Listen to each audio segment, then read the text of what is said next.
Today, everyone, we have another great guest. His name is Glen Kirkpatrick, and he is a cancer survivor, and he's going to tell us about that and what God has done in his life. And he's has a book about that with him and his wife. They wrote a book out together. And let's welcome Glen right now. Glen, welcome to the program. Thank you so much for your precious time today.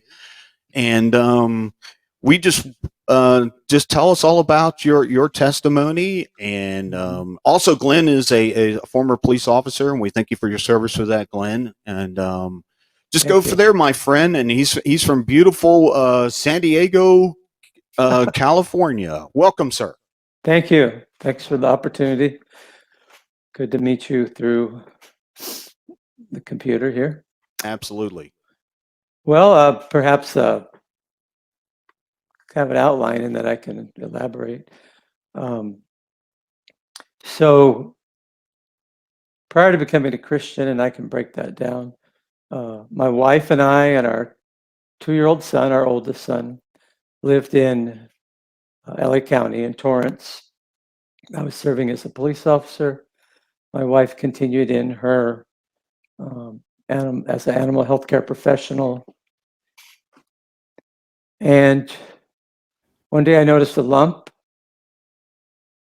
right here at the base of my neck on the right side, concerning, led to doctor appointments, laboratory tests, biopsy, scans, imaging, and I was then diagnosed with Hodgkin's lymphoma, and that news just smacked us,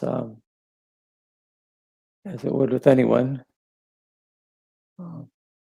Fear crept in, uncertainty. A lot of it, you're numb. So some of the identified the feelings really came later. I then underwent, which was typical back in 1987, that's when this was, to have a Stanford staging laparotomy with the goal of staging the cancer, like 1 through 4. The trade-off, though, was when they cut your sternum and down to your belly button open and investigate the lymph nodes. They take out your spleen to look at and see if the cancer had impacted that organ. It hadn't, good news, but then you don't have a spleen, that you don't put it back in. Now we try to use humor, but so it was very comprehensive. It was what was done then in the 80s and prior. I had my time in the hospital to recover, then released. A few weeks later, started radiation. I subsequently had 50 radiation treatments over many months. I can calmly describe now a process, but at the time we were scared. Was I going to pass? And then my wife, Debbie, would not have her husband. Our oldest son, just a little guy, Russell, was he going to lose his father? Mm-hmm. So can't imagine, Glen. Can't imagine that. Yeah, thank you. So move forward. I did have the prescribed treatments. I got sick and it was very challenging. You get sunburn, nausea, whatnot. I did finish the treatments, and that resulted in remission. So flip the coin over. Debbie and I, remission of the cancer. We're celebrating. Mm-hmm. And mm-hmm. We went to, which wouldn't have been normal for us. We saw Bruce Springsteen live. We saw nice. U2, a favorite band, outdoors at the LA Coliseum. I mean, these were, homesick, walking around, wondering, was I going to live? And now, what are we doing? We're out celebrating. Early the next year, we went to Cancun, Mexico, Debbie and I.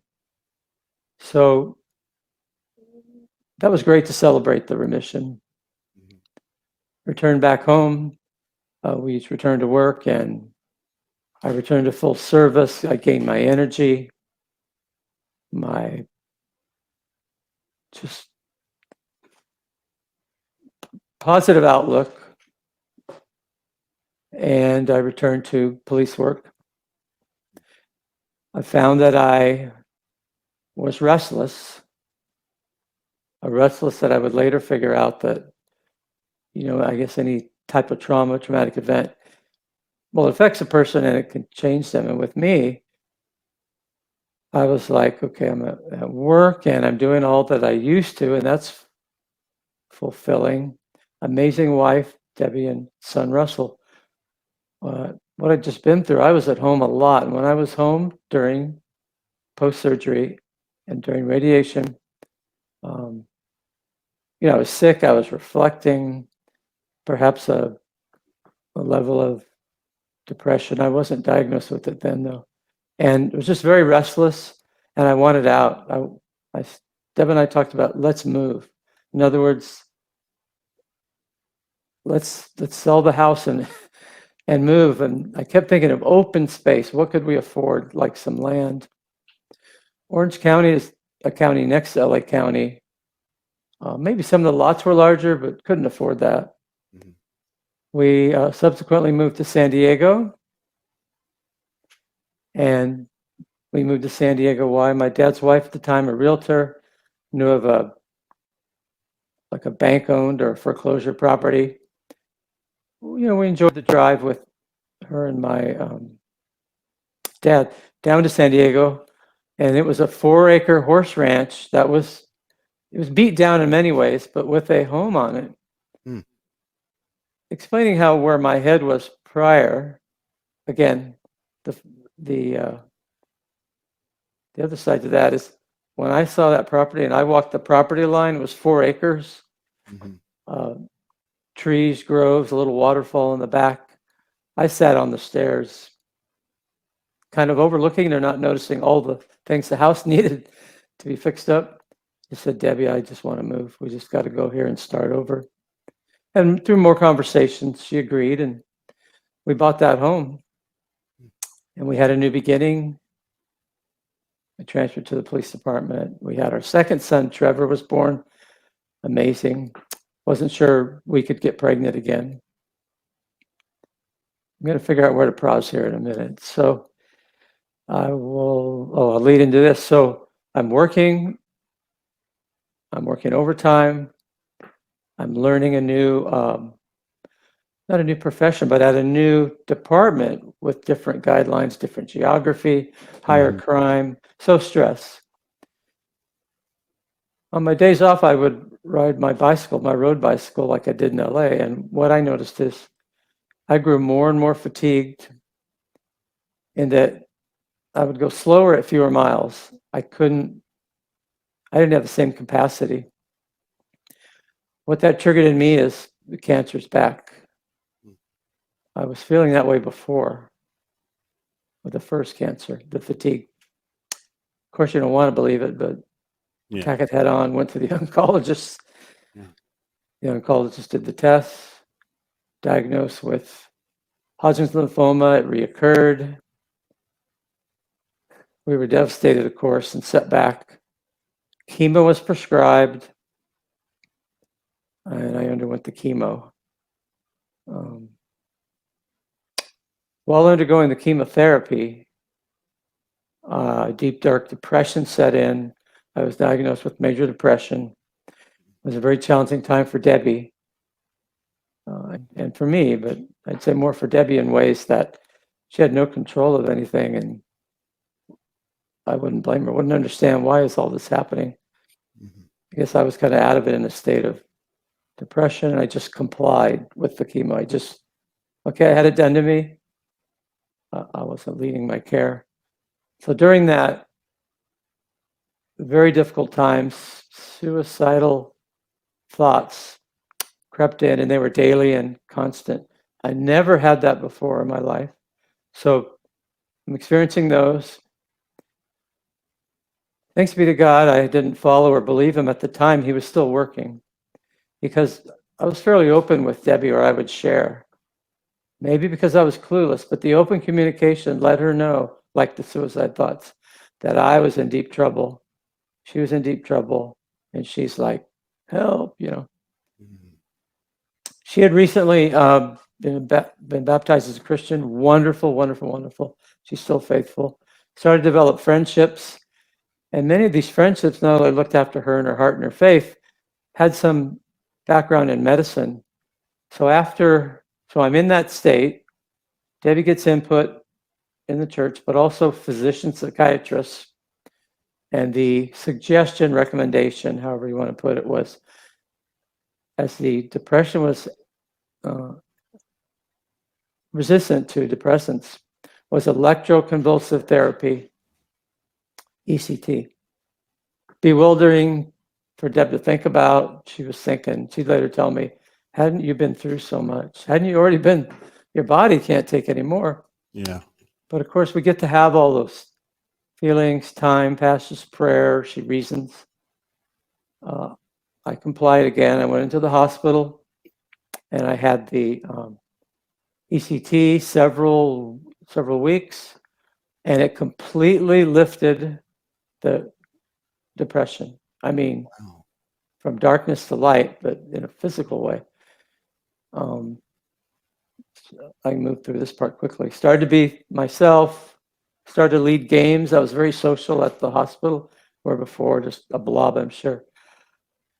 I initiate calls with friends on the phone, and there I am in the Mhm. hospital, just having been shocked, Right. Called Debbie. She visited with the boys, and then our two sons.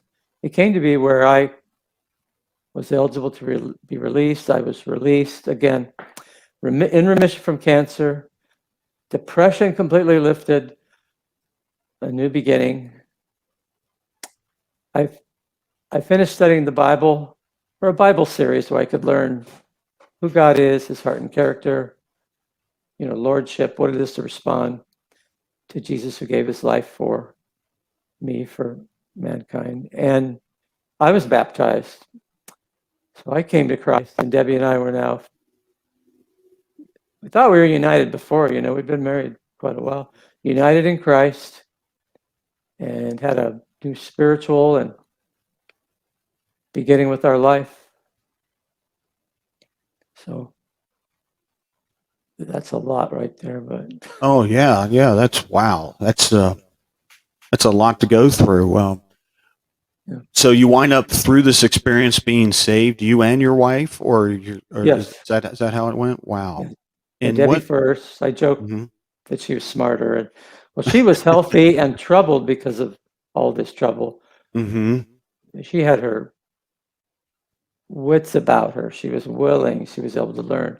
Yeah, I needed more time, Mm-hmm. but Mm-hmm. yes, Mm-hmm. That's awesome. That's the good that came out of that for sure. yes. So okay, so you got saved, and what did you see the Lord do in your life after that? What of all the things that you've been through before? I'm sure you saw a little different having the Lord in your life, right, than without Him. Can you share any of those experiences? I have so many, but initially, and even before I was baptized, it was that sisters in the church, a couple of weeks prior, I'd never even met, who were looking after Debbie. They came and cleaned the house. They came and brought food, watched the kids. And I knew that, but they also saw it. I still wasn't well. I'd be on the back porch kind of looking at a book, and they'd be serving us. So Mm-hmm. I saw what I'd come to understand was service, love, unconditional love. Brothers I would get to know, again, give me their time. Um, So you saw through people the love of God. that's the way to Yeah, say it. Thank you. yeah, yeah. That grew as then I became part of a small group. That was we all fellowshipped in a bigger congregation. I'd never been in a group like that, so I saw, yeah, what that was. God's love through a small group, Mm-hmm. and then over time or many years, Deb and I would learn to. We begin to be that for others and lead small groups. So yes, God's love through others. lot of strong, impressed by a lot of the strong character and Mhm. of the brothers, and the truth, the vulnerability. I'm sure this was like over time, right? It would soak Oh, in, sure. but Sure. because not only the new kid on the block, I had just been through what I explained. So I Yeah. didn't march in all, I'm going to make this better. You guys follow me. It was Right. Right. carry Still, me. I mean, it show was still, me. it was still, takes time and Yeah. step by step, baby steps kind of thing, huh? Yeah. Wow. Did So you, did you find, out, that you can relate to other people, that God leads you to help others that are in the same situation as you, that you could reach out to them? Anything like that? sure, over the course of my lifetime, and I could explain the same time frame. So about a year and a half after gained remission from the second bout of Hodgkin's lymphoma, and I'm sorry, the leukemia was completely leukemia. The depression was completely lifted. I Mm-hmm. was diagnosed with chronic lymphocyte leukemia. Fatigue came before it. The feelings all rise up. Well, with that, back in 1991, there was not in the US, a medical protocol to treat chronic lymphocyte leukemia. I got a lot of help in research to try to find it, and me too, but it wasn't found. So I did an alternative treatment through a doctor in Tijuana, Mexico, hour and a half from us. And I did an inpatient stint, and that was a couple of weeks. In short, that was a great time of respite. I had no responsibilities. Mm-hmm. You ate there, you were fed there, you were put up there. And I mean, it was different. It wasn't home, but, and then outpatient.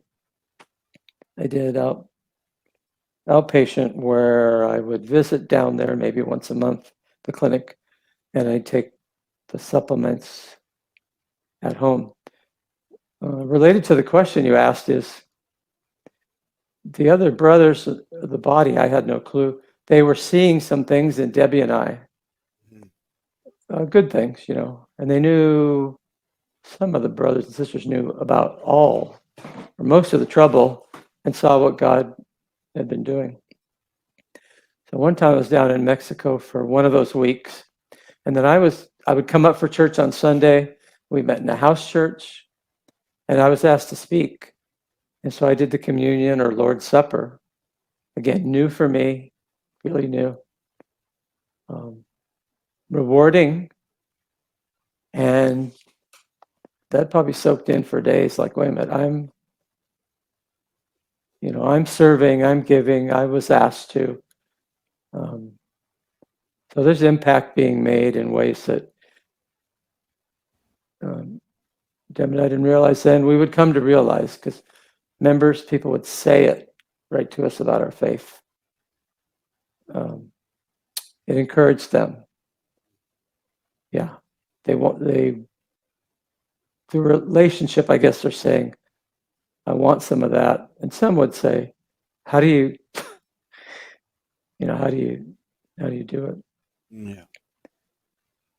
So, Wow. That's gonna take a lot on someone. You've had, well, how many diseases were you? It was like three of them. Did you say that hit you? Like, correct. yeah. And the other one, what was one of them? You said Hodgkin's. Is that right?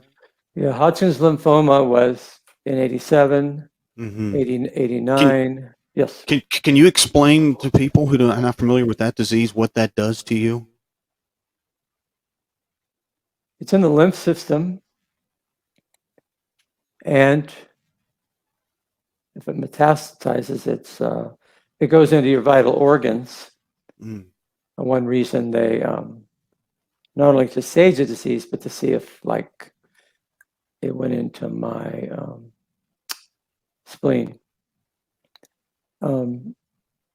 So without proper treatment, it would grow, and Mhm. I believe a person would die of that or some.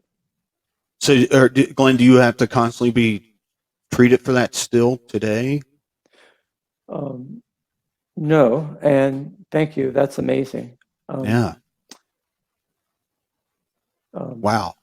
so yeah, so there's the side effects of the radiation, and Sure. then the chemo. They're both life-saving. So Hmm. that's yeah, but yeah, that's what that does. So folks can be today, you'd imagine, as medical science and treatment marches forward. Today, I understand someone with Hodgkin's lymphoma has the treatment they need, radiation or chemo or both. And on occasion, maybe a bone marrow transfer. Now is that similar to cancer, Glenn? Did It you is actually? cancer. It is the cancer. Okay. Yeah, it's a form Okay. of cancer. Okay. Gotcha. Gotcha. Still difficult, still challenging. I would respect anybody going through it. Today, it's just the treatment so Hmm. much more targeted. Hmm. And I Hmm. guess I'm saying I more cheer on those people that have Could you see profound. the advance they have in medicine today compared to what you had? Is that it? I know of it by reading. Hmm. Um, I actually yet it can happen. I haven't personally met someone that had Hodgkin's lymphoma recently and survived it. Now I need to back up. There is one person that we became friends. He had non-Hodgkin's lymphoma, and he went through. He's alive. He went through treatments, and he's thriving. So yeah, that's right. Wow. Um, when I think of him, I'm encouraged for him and his family, and it Yeah. encourages Debbie and I. Excuse me. So Do you have you had an opportunity through this storm in your life, so to speak, and your wife's, your whole family? Have you found an opportunity to witness to others and share with others of what the Lord has done for you, and from when this started to the great outcome that you stand presently today? thanks for asking that. I can touch on a few things, and then if you wanted me Sure, to absolutely. elaborate. Yeah. So from the beginning, when we had no idea, soon after our baptism, and we're part of the fellowship, right? Hmm. Right. And we're sharing some or all the story with somebody we meet. We had no idea really what God was doing or how to do it. We became more aware as there was impact, or like early on, we'd been Christians maybe about a year, when the leaders called me, ministers, hey, you want to be a Bible talk leader? So that meant we were in a Bible talk, so I knew generally what that meant. Never had that experience. I think probably what happened is I thanked him, let me talk with Debbie, and we prayed and talked. And I said yes to that. What did I Hmm. say yes to? That started, right, another way or level, if you will, because now with folks gather in our group at the park or our house, that's one of the things we share. You were so dear to us, we share not only the gospel, but our lives as well. So, right, Hmm. it had an infancy and then moved through to where, well, I write the book. God Right. works through me to write the book, Debbie to write, I like to say, the best chapter in the book called Devoted. So maybe I'm describing, it's more mature and nuanced, Hmm. the sharing. And yet it's as simple as, right, I'm at Starbucks and I ask the guy, how's it going? Looks like you're working. What's happening? I used to work. I'm retired. Yeah. Had to leave early with cancer, but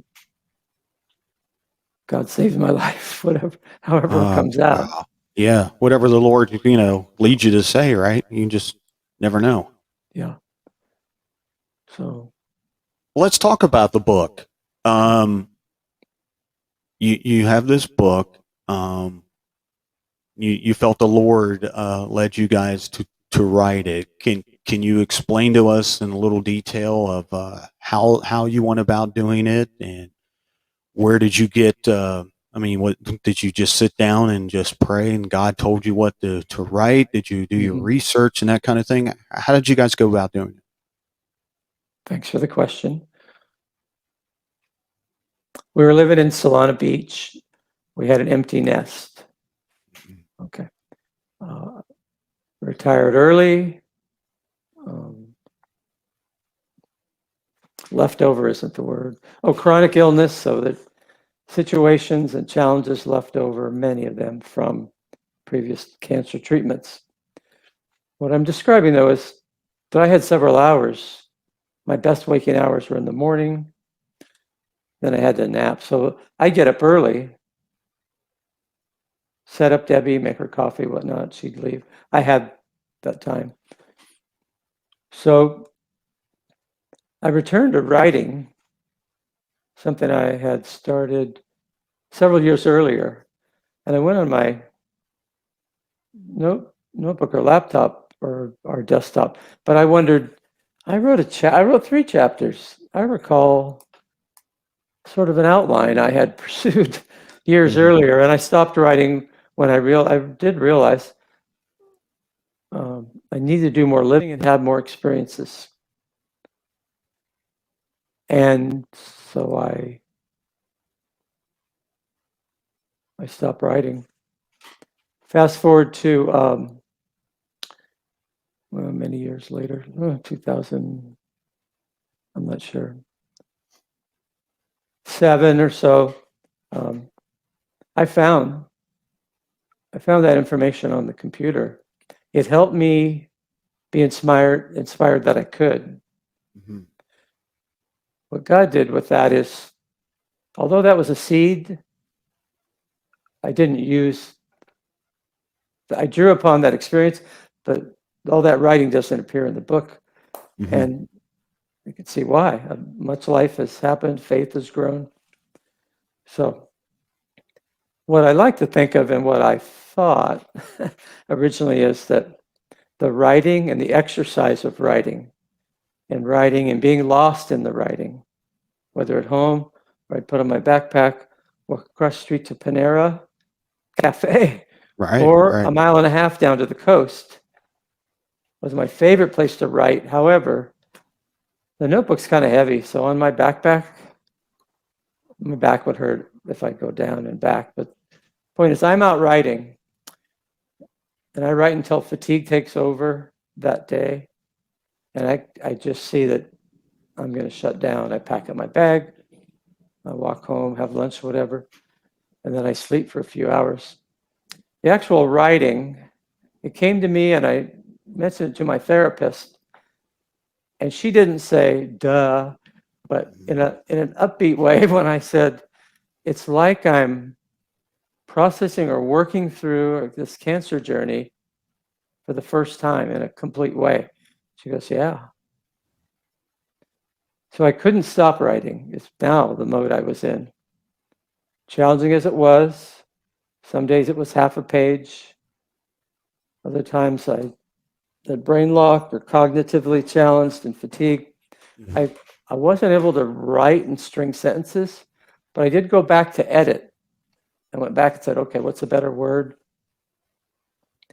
But occasionally it would flow. It would flow to a page and a half. So it took me several years. God knows best, so that was Yeah. his therapy. Oh, absolutely. So yeah, that And I guess when you went to your different remote locations, like you said, the coast is probably really beautiful, and you probably felt closer to God. So it got you more focused what exactly what He wanted you to do. I'm sure, right? yes, I had the opportunity to pray and walk and meditate and just enjoy the ocean. Yeah, I was outdoors. I wasn't in the condo by myself. Right. I could see and hang at the ocean. I had a favorite cafe that just had so much, to me, so much life, a small little cafe on the Pacific Coast Highway. I didn't write about that, but Right. I'm in this place, and it was a blessing. Yeah. Mm-hmm. And Panera wasn't as inspiring, but a great local location Mm-hmm. where I could set up and write and have coffee and something to eat. Yeah, the way they have that set up, it's so nice to do that. Yeah, Yeah. So, absolutely. but you're right on target. So about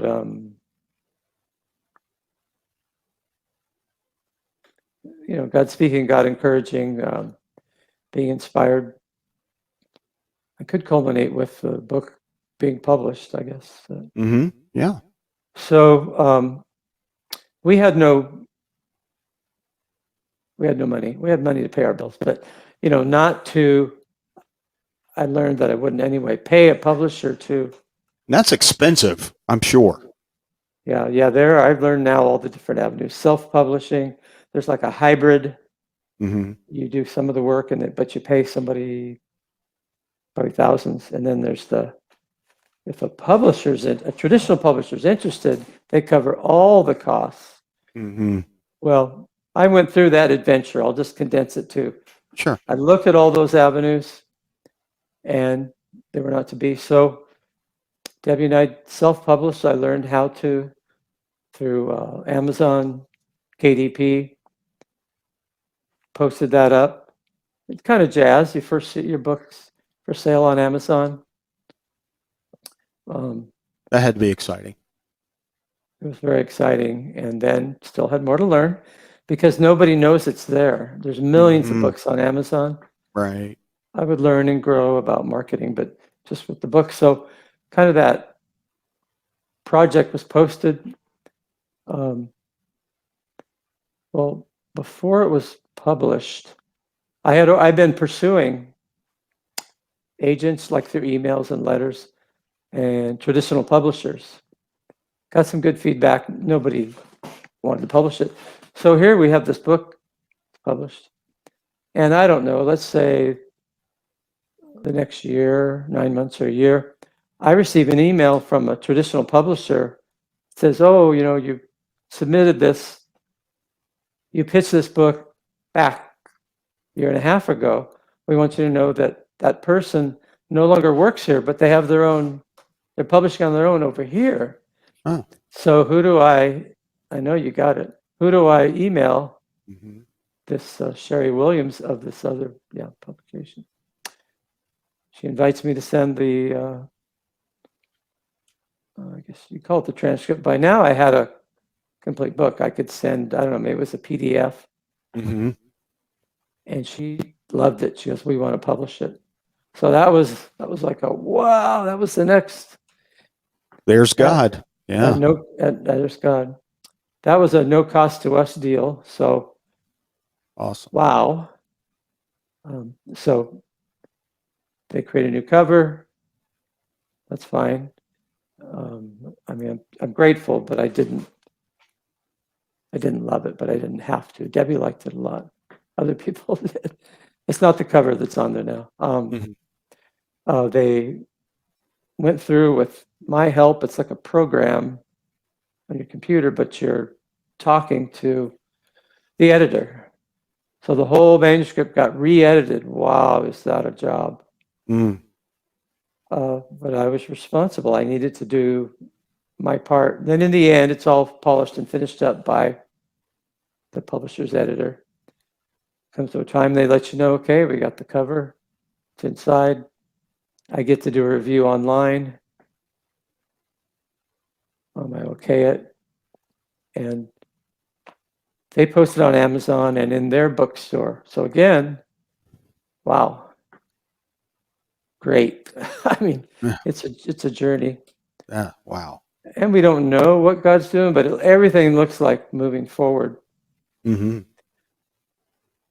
So I could touch lightly on then for several years, I was learning about setting up a website, marketing, word of mouth, Debbie and I spoke at some events, at a class given by a sister. She's like a mental health expert, but the books we sold after. But I pursued opportunities, bookstores, and we spoke, libraries, and we spoke on the book. I got to tell you, mostly being able to share our faith, our testimony, be a chance to make new acquaintances, they trumped everything. Mm. I'm so glad that's where God put my heart, because I had imagined before, hey, could we make some good money and do some things, buy a house, Right. So to have the reward, right, of these people came and listened. These people some folks at a book signing would come up and talk to you, just exchange of ideas and thoughts, whether they bought the book or not. And then some would buy the book. And then learning how to do that, I'm that kind of guy, figure it out guy, to where do you go, how do you contact, who do you contact, where do you go speak, what part do you say, how do you follow up? Yeah, basic, but I hadn't done that before. So that became very rewarding. Then, as time went by, I thought, the contract we had with this traditional publisher, it was good for 3 years. And the way I always read it was the publisher was in charge. They could decide if they wanted it longer. And I read that part over and over and over because I thought, can I get out from under the contract? So Deb and I, again, have complete control of the book, yet now in its excellent form, right? Because, well, I kind of waited. I admit I had some fear, and I prayed. I talked to Debbie, and I realized, unless I act, I won't know. So I started to message the traditional publisher, and who I've never met. She's in Arkansas, but she said, yes, Glenn, we'll end the contract. I'll send you a letter that shows we ended the contract. Again, I was blown away. So God blessed us with complete control. And now there's things I could do, change, in the marketing, change the cover. I did do something. So was it late last year? What could we do to the book? So I decided to expand the book and make it our 3rd edition. So picture the last book we had posted, completely the same, except for some of the front matter page you need to change dates. But I added at the end a Bible lesson on joy that I had written out of a personal need a few years earlier. So someone can turn if they want, I hope. It's a short Bible study on joy. And then 1 page each, there's 30 or 31 days of scripture, like a devotional book. And so then we released that. And that's what's on Amazon now. Maybe I've kind of described the entire exercise and journey. Yeah. That began out of a heartfelt need to process it. And then I would come to realize so much sharing of faith and even involving others in creating the book that we're encouraged. So That's awesome. You talked about joy. How can you tell the folks out there who are suffering with depression, anxiety, how do they get that joy back, Glenn? What do you recommend the first thing they do? And I'm pretty sure I know what you're going to say. I mean, it's all with the Lord, but how would you encourage someone right now who is going through situations like that in their life? Well, again, insightful question. What I would say is I have practicals before I do, because I guess one or more folks are going to hear this. That's what you want to. So that I currently live with anxiety and depression. Okay. At the same time,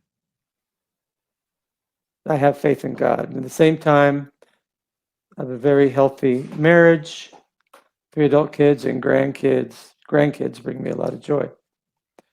So I've found, and it didn't happen overnight, that I must lean into it, if I can use that term, and do all that I can do, get help where I need help, and then break down my days a moment, an hour at a time. So what does that look like? I have a therapist I talk to, televisit on the computer once a month. I take an antidepressant. My other prescribed medicines for my heart and things. I strive to get the sleep I need. I not always motivated to do it, but I will walk a block or sometimes a couple miles. And I now have this as a mantra that I know I've learned the importance of finding joy in each day. I don't manufacture the joy. It's like, okay, it's here somewhere, or I trip over it. Trip over it meaning my son will call or email and say, "Oh, I had this meeting. He works from home. Can you watch the kids from like 3 to 5?" Man, if there's any way I can, it's yes. I start to feel joy because I get to do that. Now, I'll be exhausted. I'll need to sleep later, but yeah, grandkids are a real big blessing. That's for sure. They bring such joy, with you, and yeah, keeps your mind occupied, I'm sure. I think I know the other part is it's actually in the book. So there's the importance of finding joy in each day and the significance of living in the moment. Now, that doesn't come to me naturally. I don't know if it comes to anybody naturally. I know when I focused on living in the moment, when we're overlooking the seashore, I'm in the moment, but am I in the moment? I mean, there's a moment, but am I in the moment? I'm already now these days, not perfectly, but more conscious of that. That there's a moment here. There's nowhere else I have to be. There's actually nothing else I have to do. And whether I'm alone or with Debbie, and I feel this like I'm soaking it in.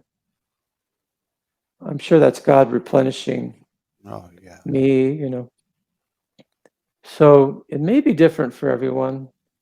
I am thinking that there's some commonality with some practical someone can do, caring for themselves. Oh, and I don't want to miss out. So I read the Bible and I pray each day. I listen to music. I write, but sometimes just short posts. I cook. I do a lot of cooking in Instapot. Nice.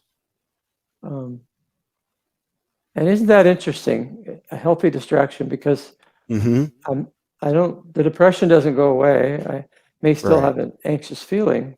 Right. But I do notice that zone or in the moment can take over in a very great way. So. And Glenn, a lot of, we'll remind people this too. A lot of that comes from the enemy. Where he's the father of lies. Yeah, and he'll tell you, bring these depressing thoughts, anxiety thoughts in your mind, and it's just a day-to-day thing. And I'm sure that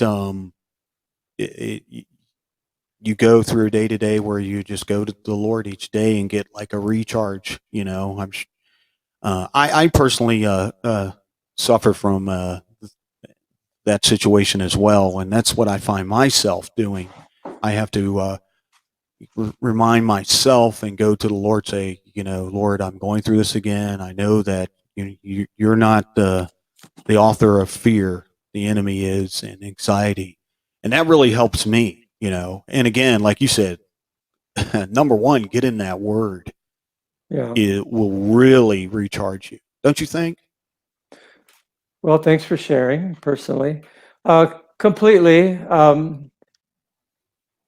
I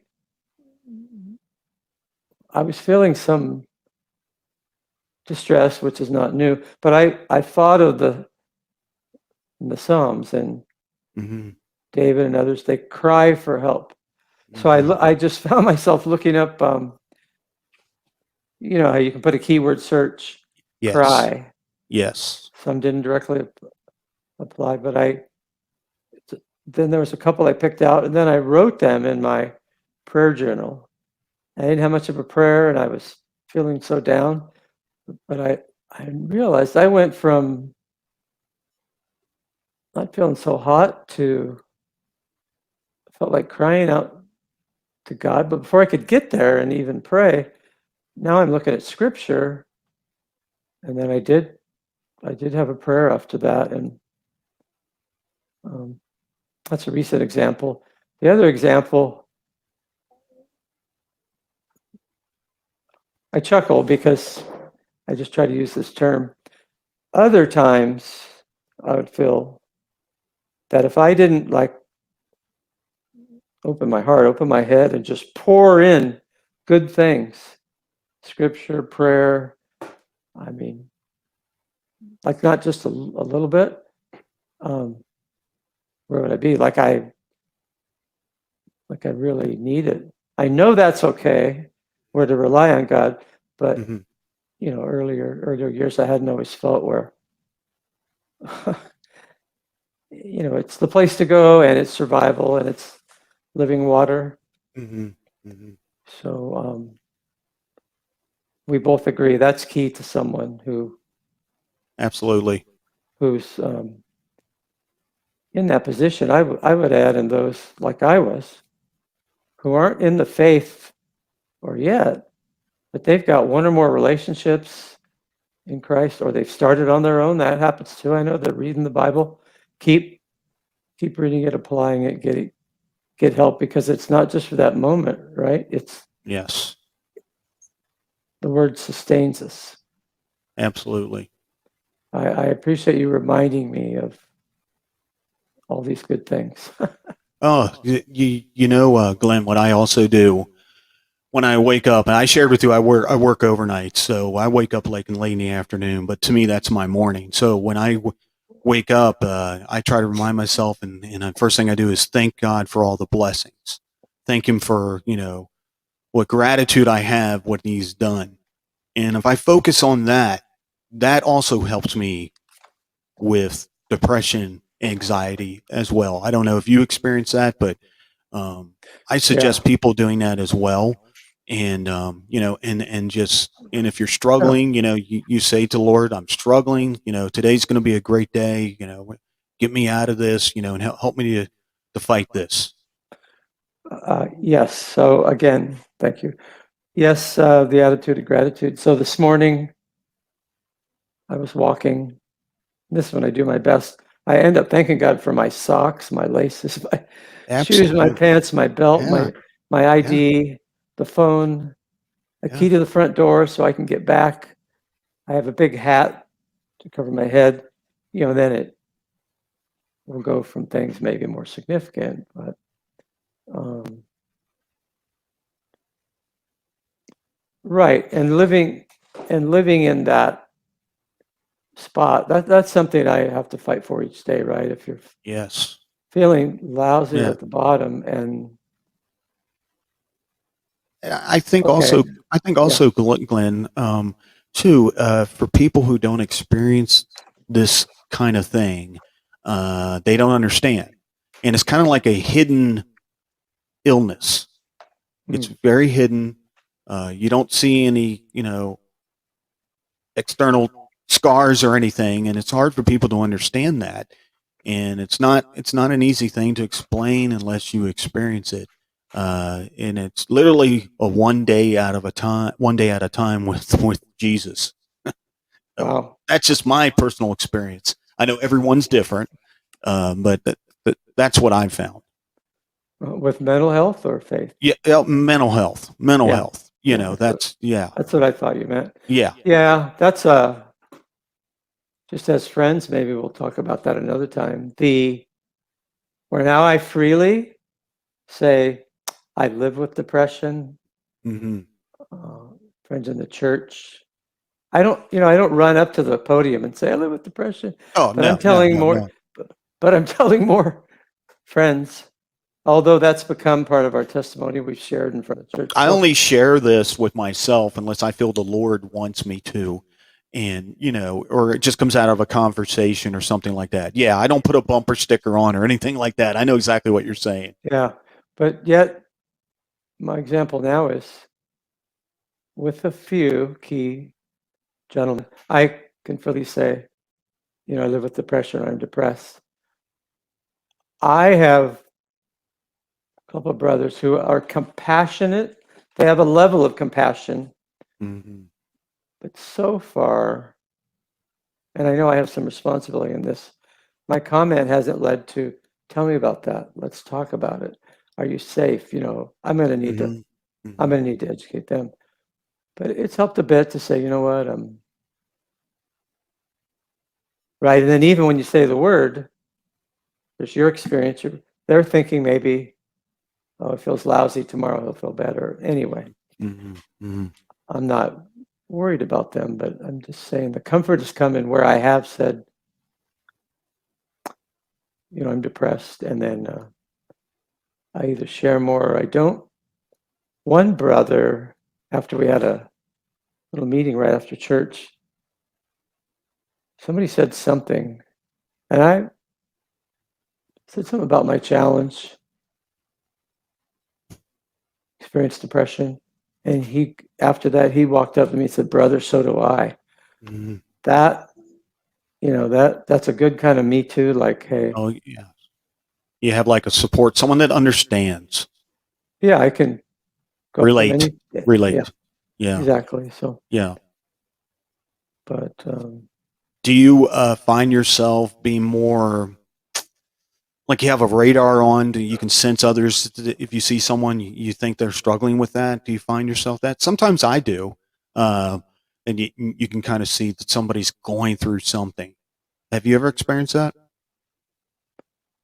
I would say not as specific to depression. Yes, that someone looked down or downcast. Um, that would be something to be as perceptive as you because we could offer some help and relatability. Um, so, wow, that's good that you do. Yeah, yeah. It, it, I don't. It could be like the Lord saying, having you just since you when you go through an experience, you know what it's like. I think you're more perceptive to see others like that. It's almost like I'll give you an example. Let's say if you buy another car, you buy a brand new car or whatever, and for some reason you're driving down the road and you see that same car like you have because you know what I Yeah. mean? You Uh-huh. kind of see that. So that's the way I look at it. Let's see. I have that heart set in that I notice it can be rewarding too, and I belong to Facebook groups. And one is of Hodgkin survivors, Mm. some decades like me. And I haven't met them in person. Um, but all of us, in some way, have late effects from the radiation and or chemo. Mm. So I guess I'm describing things will resonate with me, and then is it maybe it's like that for them. Mm. Mm. Even though in the group, really, and I've tried to make some inroads. There's a lot of practicals, and here's what I did, and here's what the doctor did. And, that's their life. So to share that's important. Yeah. I sometimes I just want to say, you know what? I had this fear. I didn't feel joy. I'm concerned. Um, have you ever been through depression? But Mm. there'll be other avenues. But actually, because I shared something, somebody read the book. There you go, the book. Not just somebody. I think one of the founders of Hodgkin's International, a nonprofit Facebook group for those that experience Hodgkin's lymphoma. But she understood that some things about me, because she goes, "Oh, I want you to talk. I want you to have a story online." And it was more talk about mental health, feelings, how it impacts your head. And I just went, "Hey, please let me know. I mean, whether you want to or not, it's a place where I live that doesn't. It's a part of my life. It is Yeah. not. Yeah, you know what I mean. Place where you live." Absolutely.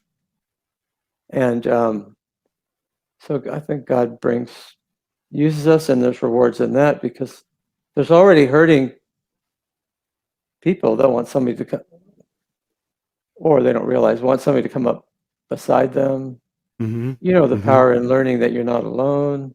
Yep. I mean, I think he brings people across your path, yeah, to help them or to help you. these are all things I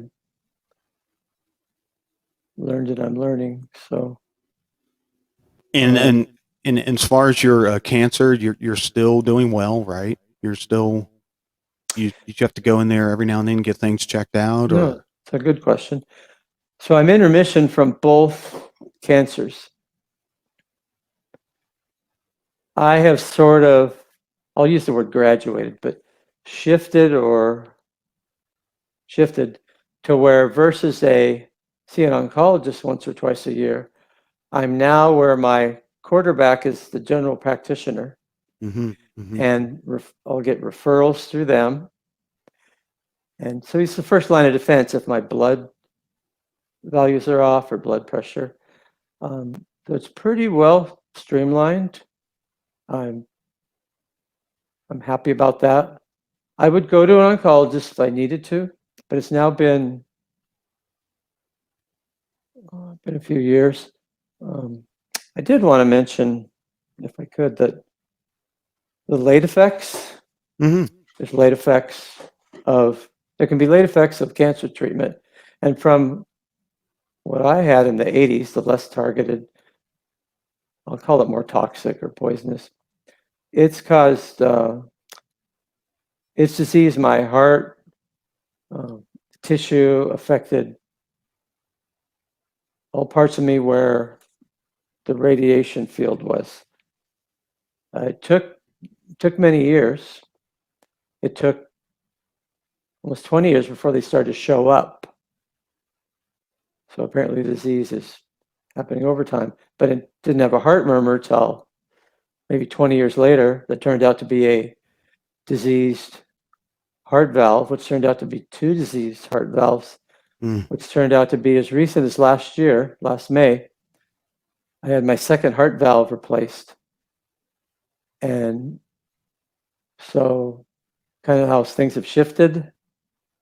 It's a cause of a treatment that saved my life.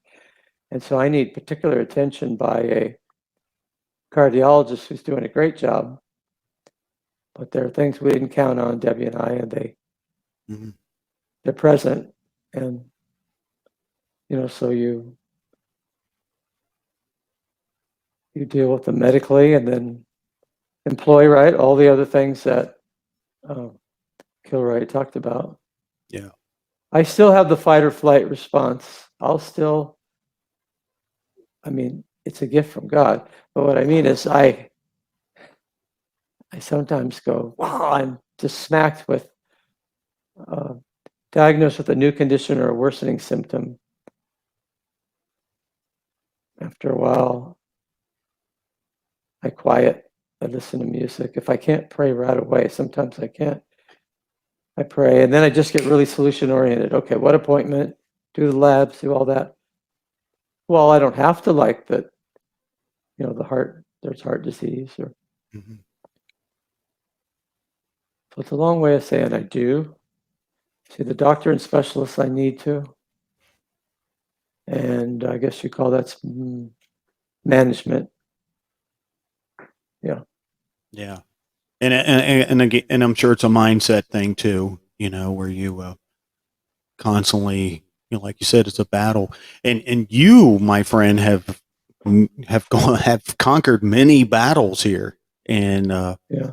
what a testimony that you have here. I mean, what the Lord has done for you and your family, your wife, and that that to me is just a miracle, and it's amazing, and it's not surprising because it's God, it's Jesus, and I'm very thankful for you, and I'm very thankful that you were able to share this with us. Do you have any? You mentioned you have like support groups online. Do you yourself have any like local support groups in your community within your church or anything like that? Okay, I'll speak to current. We had started one in the past. Frankly, I had researched that regarding to like cancer patients, cancer survivors, and with the schedules of when and where those are held against my schedule and my health and my energy level, there hadn't be a match, or it wouldn't have been sustainable. Maybe I'd go to one meeting and realize, wow, there's a great benefit, but I'm cooked. So things could change. But so I've had virtual. I started. I wrote 2019. Set up a Facebook group, Overcomers Ministry, Nice. and many had joined. I mean, many, and I'll never meet them, but maybe 1,000 or something in the States and all over the world. And I used to post on that more. It still exists. One of the members, very sharp, she said, Glenn, why don't you have some co-administrators, because you're doing it all. I was like Moses' father-in-law, right? I was like, yeah, I mean, and I was getting a little burned out. So 3 other members pretty much are doing all the accepting membership, declining, doing, and I can still post and write. And so that's to say that it's virtual now. I have my therapist, who's a brother in the church, and that's just awesome. Now, he hasn't had the cancer experience, but see, he and I have been talking for years. He knows me really well. So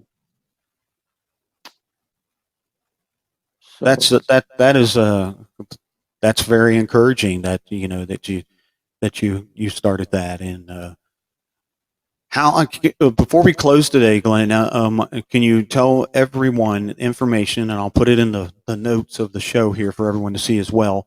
How can they get your book, and where can they find these virtual support groups? Okay, the book, Overcome, a story of